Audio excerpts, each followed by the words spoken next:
আমরা এসেছি এখন শ্রী শান্তিকালী আশ্রমে, যেটা হচ্ছে অমরপুরে। আমরা একদিন লেট করেছি। এখানে 2রা ফেব্রুয়ারি থেকে 6 ফেব্রুয়ারি অবধি উৎসব চলছিল। যেহেতু এসেছি, কারণ অনেকবার অমরপুরে এসেছি, অমরপুর অনেকবার আমরা এসেছিলাম, কিন্তু অমরপুরে আসার পরে আমরা কোনো দিন এই শান্তিকালী আশ্রমে আসিনি। সবসময় অমরপুরে যে মন্দিরটা, কালী মন্দিরটা, চণ্ডীমাতা মন্দির, ওইখানে আসতাম। কিন্তু আজকে প্রথমবার শান্তিকালী মন্দিরে এসেছি। এখানে পুরো প্যান্ডেল কাপড় লাগা ছিল, কিন্তু এগুলো আর এখন নেই, কারণ মেলা শেষ, উৎসব শেষ। প্রথমবার আসা শান্তিকালী আশ্রমে। তো চলো যাই। অনেকেই শান্তিকালী আশ্রম দেখেছো, আমি দেখিনি, ফার্স্ট টাইম এসেছি। তো চলো, মন্তুর স্যার আর আছে গৌতম দা। তো আমরা 3 জন এসেছি। আজকে অমরপুর স্টে করবো। এসেছি সাবরুম থেকে, কালকা যাবো গন্ডাছড়া। তো এই আশ্রমটাতে আসা হয়নি, সবসময় আমরা অমরপুর আসি, কিন্তু ফার্স্ট টাইম। তো স্যার কেমন লাগছে? যাচ্ছি, দেখছি অনেক উপরে আশ্রমটা। তো এখানে অনেকদিন ধরে এদিকে যাই, কিন্তু আশ্রমটা দেখা হয়নি। আজকে ভাবছি না শান্তিকালীর কাছে একটু দেখাই করে যাবো, দেখি একটু শান্তি মিলে কিনা। আর গৌতম দা? স্যার, আমি জীবনে প্রথমবার আসলাম, এখানে খুব ভালো লাগছে। মা কালীর মন্দিরে আসলাম। হ্যাঁ, দেখেছো কত সুন্দর মন্দির। ওয়াও, এত সুন্দর মন্দির, কি সুন্দর। উফ, অসাধারণ অসাধারণ, এত সুন্দর শান্তিকালী মায়ের মন্দির। আমাদের শান্তিকালী মায়ের মন্দির কিন্তু ত্রিপুরাতে অনেক জায়গায় আছে, এটা হচ্ছে মেইন। আর এখানেই গুরুজি থাকেন বিশেষ করে। আরেকটা মন্দির নতুন হয়েছে আমাদের শ্রীরামপুরের সাইডে, ওইখানে আমি গিয়েছিলাম, কিন্তু ওই মন্দিরটা তো ভালো, এটা থেকেও এই মন্দিরটা আরও সুন্দর। ওয়াও, এখানে আরেকটা মন্দির হচ্ছে, এখনও রেডি হয়নি। তো চলো ভিতরটাতে একটু যাই, গিয়ে প্রণাম করে আসি এবং আপনাদেরকে দেখিয়ে দিই সম্পূর্ণ মন্দিরটাকে।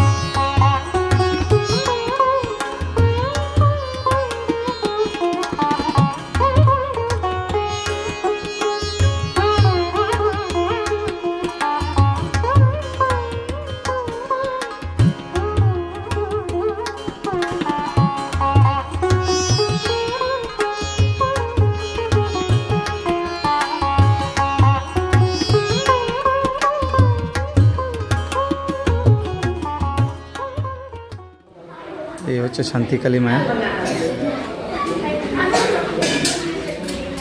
উনি হচ্ছে শান্তিকালী মা, না? শান্তিকালী মা দেখে নিন আপনারা সবাই শান্তিকালী মাকে।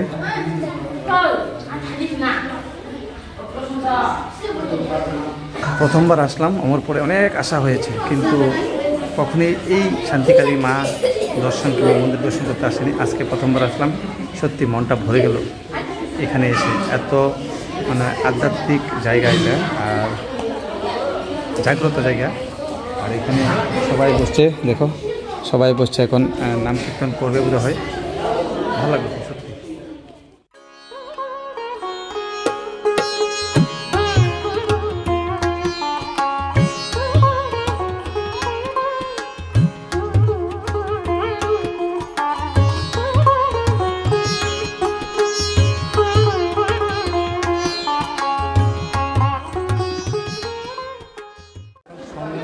আরতি মানে প্রার্থনা চলবে এখানে। এই সাইডেও বসছে ছেলেরা, এদিকে আছে সব ছেলেরা, ছোটো ছোটো শিশুরা, শান্তিকালী আশ্রমের শিশুরা। আর এদিকে আছে শান্তিকালী আশ্রমের ছোটো ছোটো মেয়েরা। তো এদিকে আছে একটা সুন্দর সাদা হাতি, আর এদিকে আছে সুন্দর সাদা হাতি, খুব সুন্দর সত্যি, মানে মনটা ভরে যায় এখানে আসলে। নিজেকে খুব ধন্য মনে করি এই জায়গায় আসতে পেরে, সত্যি খুব ভালো লাগছে এখানে এসে। তো যারা যারা আসেননি একবার অমরপুর আসলে অবশ্যই শান্তিকালী মায়ের মন্দিরে আসবেন, মাকে দর্শন করে যাবেন এবং পরিবেশটাকে দেখে যাবেন, মানে মনটা শান্তি হয়ে যাবে। মানে একটা আলাদা একটা বিশ্বাস বা আলাদা একটা শান্তি চলে আসে এখানে আসলে। তো প্রার্থনা চলবে, ইচ্ছে ছিল প্রার্থনাটা শোনার বা দেখার, কিন্তু আমাদের সময় হয়ে যাচ্ছে, আমাদেরকে যেতে হবে, তার জন্য চলে যাচ্ছি। আলাদা একটা শান্তি আসবে যদি এখানে আসো। আমি ভিডিও করছি বলে বলছি এমনটা না, যদি আসো তারপর বুঝতে পারবে। যারা এসছো বা এসছেন তারা তো জানেনই, আর যারা আসেননি যদি অমরপুর কখনো আসেন বা আপনারা ডুম্বরে যাচ্ছেন বা নারকেলগঞ্জে যাচ্ছেন, যদি সময় থাকে একটু চলে আসবেন। এখানে বেশি দূরে না, মোটামুটি 4 থেকে 5 কিলোমিটার হবে অমরপুর থেকে শান্তিকালী মায়ের মন্দির।